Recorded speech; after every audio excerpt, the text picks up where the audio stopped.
ਸਤਿ ਸ੍ਰੀ ਅਕਾਲ ਜੀ। ਤੁਸੀਂ ਦੇਖ ਰਹੇ ਹੋ ਤੇਜ਼ ਪੰਜਾਬ ਨਿਊਜ਼। ਮੈਂ ਹਾਂ ਬਿਨੂ ਸ਼ਰਮਾ। ਐਮਸੀ ਦੇ ਚੋਣਾਂ ਨਜ਼ਦੀਕ ਨੇ।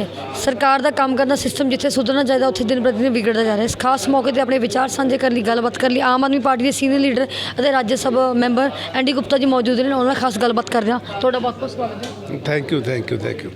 आपको सवाल क्या सवाल किया आपने? ਐਮਸੀ ਦੇ ਚੋਣਾਂ ਨਜ਼ਦੀਕ ਨੇ। ਸਰਕਾਰ ਆਪਣਾ ਤੁਹਾਨੂੰ ਲੱਗਦਾ ਕਿ ਜਿਹੜਾ ਕੰਮ ਹੈ ਉਹ ਸਹੀ ਤਰੀਕੇ ਨਾਲ ਕਰ ਰਹੀ ਹੈ? ਕਿਉਂਕਿ कुछ दिन पहला हाले 2 दिन पहला नहीं चार्जशीट जारी की है बीजेपी ने कांग्रेस के खिलाफ। इन्हों किस नज़रिए देखते हो? देखिए, चार्जशीट तो ये आपस में एक दूसरे के कांग्रेस ने बीजेपी के खिलाफ हाँ ये करते रहते हैं, लेकिन बीजेपी तो जो है फेल हो चुकी है बिल्कुल। एक इलेक्शन म्यूनसिपल कमेटी का भी इलेक्शन होता है तो पूरी केंद्र सरकार वहाँ लग जाती है। कारण क्या है? जो वायदे किए उन पर कहीं काम नहीं किया और भाई भतीजावाद किया, तुष्टीकरण करते हैं, धर्म की लड़ाई, धर्म के बेस पर लोगों को लड़ाते हैं, आपस में हिंदू मुस्लिम करते हैं, आप देख रहे हैं। तो वो जो है उनकी कोई औचित्य नहीं है, उनकी बात का कोई हम इससे सीरियस नहीं लेते। हमारा फोकस अपना फोकस है, अपना एक मतलब जैसे मैंने कहा गुड गवर्नेंस का एक हमारा मॉडल है, वो मॉडल पेश किया दिल्ली में। और जैसे मेरे से पूछा भी चंडीगढ़ में भी हम आएंगे, सत्ता पे हमारा पूरा ध्यान है, यहाँ की क्या प्रॉब्लम है वो आइडेंटिफाइड है और उनको हम किस तरह से हमारे जो यहाँ के कन्वीनर हैं प्रेम करक जी, इन्होंने बताया भी हमने रोड मॉडल बना रखा है, उसके अनुसार काम करेंगे। और आप ये देखिए कहीं भी हिंदुस्तान में क्या वर्ल्ड में नहीं मिलेगा आपको कि 70 में से नई पार्टी पहली बार आ रही है फील्ड में, 67 सीट एकदम मिल गई।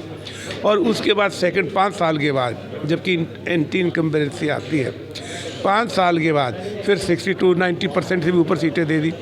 तो कहीं न कहीं जनता का विश्वास हमने हासिल किया है, उनका आशीर्वाद हमारे साथ है, उसी को लेकर हम चल रहे हैं। अभी शुरुआत की है लेकिन धीरे धीरे हमारा ये मॉडल पूरे हिंदुस्तान में जाने की ओर है और हमारे को पूरा विश्वास है जिस प्रकार से अरविंद केजरीवाल जी है, जिस प्रकार से सादगी से काम करते हैं। आपने देखा उनकी सिंपलिसिटी पे भी तंज कस दिया। कैप्टन अमरिंदर सिंह ने कहा कि भाई मैं 5,000 रुपये बेचता हूँ, जूते खरीद लो। किस तरह की बातें करते हो? आम आदमी पार्टी सही तरीके ਨਾਲ ਕੰਮ ਕਰ ਰਹੀ ਹੈ। ਹਰਪਾਲ ਚੀਮਾ ਜੀ ਵੀ ਮਿਲਣ ਜਾ ਰਹੇ ਨੇ ਅਧਿਆਪਕਾਂ ਨੂੰ ਜਿਹੜੇ ਮੋਬਾਈਲ ਟਾਵਰ ਤੇ ਚੜੇ ਸੀ। दोबारा बोलना। ਹਰਪਾਲ ਚੀਮਾ ਜੀ ਮਿਲਣ ਜਾ ਰਹੇ ਨੇ ਟੀਚਰਸ ਨੂੰ ਜਿਨ੍ਹਾਂ ਨੇ ਕੱਲ ਪ੍ਰੋਟੈਸਟ ਕੀਤਾ ਸੀ ਨਾ ਟਾਵਰ ਤੇ ਚੜੇ ਸੀ, ਉਹਨਾਂ ਨਾਲ ਅੱਜ ਮੁਲਾਕਾਤ ਕਰਨ ਜਾ ਰਹੇ। ਇਸ ਨੂੰ ਕਿਸ ਨਜ਼ਰੀਏ ਨਾਲ ਦੇਖਦੇ? किस नाल मुलाकात करने जा रहे हैं? हरपाल चीमा जी टीचर्स ਨਾਲ मुलाकात करें। टीचर करें, दिल्ली का कोई दिक्कत नहीं है। दिल्ली का आप स्कूल आगे देखिए, टीचर सेटिस्फाइड है, पॉलिटिक्स हो रही है, वो जाके मिले, कोई दिक्कत नहीं है। अभी सिद्धू साहब भी गए थे, क्या हुआ? टीचर्स जो है आपको पता है एक पहली पार्टी ऐसी है जिन्होंने टीचर्स को विदेशों में वहाँ का शिक्षा लेने के लिए, ट्रेनिंग लेने के लिए भेजा और उसको यहाँ पे लागू किया। तो ये जो है इस तरह से कोई दिल्ली के जनता समझ चुकी है, वो किसी भी भ्रम में नहीं है किसी प्रकार के, ना किसी के बहकावे में आएगी, ना किसी का छल कपट में आएगी। कोई भी जाए वहाँ पे, इवन सिद्धू साहब भी गए थे, क्या हुआ? कुछ नहीं। हमारे को विश्वास में बताता हूँ, मैंने अभी प्रेस कॉन्फ्रेंस में भी कहा कि डेमोक्रेसी की 4 स्तंभ है और आप लोग चौथा स्तंभ है उसको। हमें आप लोगों में पूरा विश्वास है, अरविंद जी को पूरा विश्वास है कि आप लोग जो हमारी काम करने की शैली है, हमारी जो सेवा करने की भावना है, वो आप जो है पूरे हिंदुस्तान में आपके माध्यम से जाएगी और एक मतलब जो है नया मॉडल पेश होगा। और एक टाइम में इतनी जल्दी से नहीं कहूँगा लेकिन रोक नहीं पाएंगे कि केंद्र में भी एक दिन आम आदमी पार्टी की सरकार होगी। ਐਂਡੀ ਜੀ ਕੱਲ੍ਹ ਮਾਨਸਾ 'ਚ ਚਰਨਜੀਤ ਚੰਨੀ ਦੀ ਰੈਲੀ ਵਿੱਚ ਅਧਿਆਪਕਾਂ ਨੂੰ ਬਹੁਤ ਬੁਰੀ ਤਰ੍ਹਾਂ ਕੁੱਟਿਆ ਗਿਆ। ਇਸ ਘਟਨਾ ਨੂੰ ਕਿਸ ਨਜ਼ਰੀਏ ਨਾਲ? ਚਰਨਜੀਤ ਚੰਨੀ ਦੀ ਰੈਲੀ 'ਚ ਅਧਿਆਪਕਾਂ ਨੂੰ ਬਹੁਤ ਬੁਰੀ ਤਰ੍ਹਾਂ ਕੁੱਟਿਆ ਗਿਆ, ਜਾਨਵਰ ਦੀ ਤਰ੍ਹਾਂ ਕੁੱਟਿਆ ਗਿਆ किसको कूटा गया? अध्यापकों टीचर्स नो। इस घटना को किस नज़रिए में देखो, कहना चाहोगे? देखिए ये तो है था ना, ये तो इनके अपने मॉडल काम करने के हैं। टीचर शिक्षक होता है, पूजनीय होता है। मैं तो आज भी, मैं जब गांव में पढ़ता, जो शिक्षक आज भी मुझे मिल जाए तो मैं उसके चरण छूता हूँ। तो शिक्षक को पीटने का तो सबसे पाप है, इससे बुरा तो पाप हो ही नहीं सकता। और मैं समझता हूँ क्यों इस प्रकार का काम किया जाता है। शिक्षक जो है शिक्षक होता है। पहले तो आप देखा होगा, अगर हम जो है पुराने इतिहास में जाएं तो गुरुकुल में पढ़ने जाते थे, वहाँ पे अनुशासन सिखाया जाता था। आज कमी है, उस कमी को हम दूर करने जा रहे हैं। हम जा रहे हैं मॉडल पेश करने कि बच्चा जब स्कूल में निकले, टीचर्स को ट्रेनिंग दिला रहे हैं, वो जो है रोज़गार ना ढूंढे, रोज़गार देने वाला बन के निकले।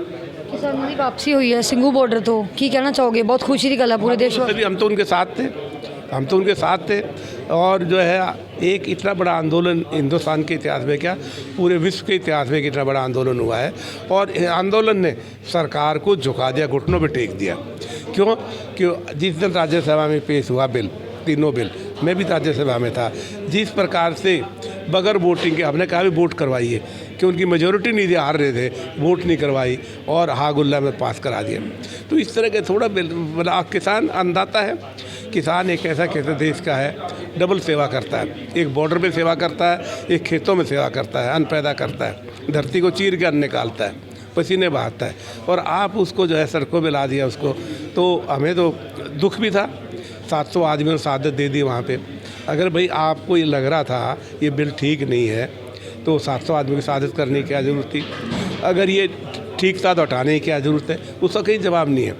आप देखिए वहाँ पे एक मिनिस्टर के मंत्री के लड़के ने एक जीप के नीचे कुचल दिया, मतलब जो किसानों को। तो किस प्रकार का मतलब जो है, इससे बड़ा आतंकवाद क्या होगा?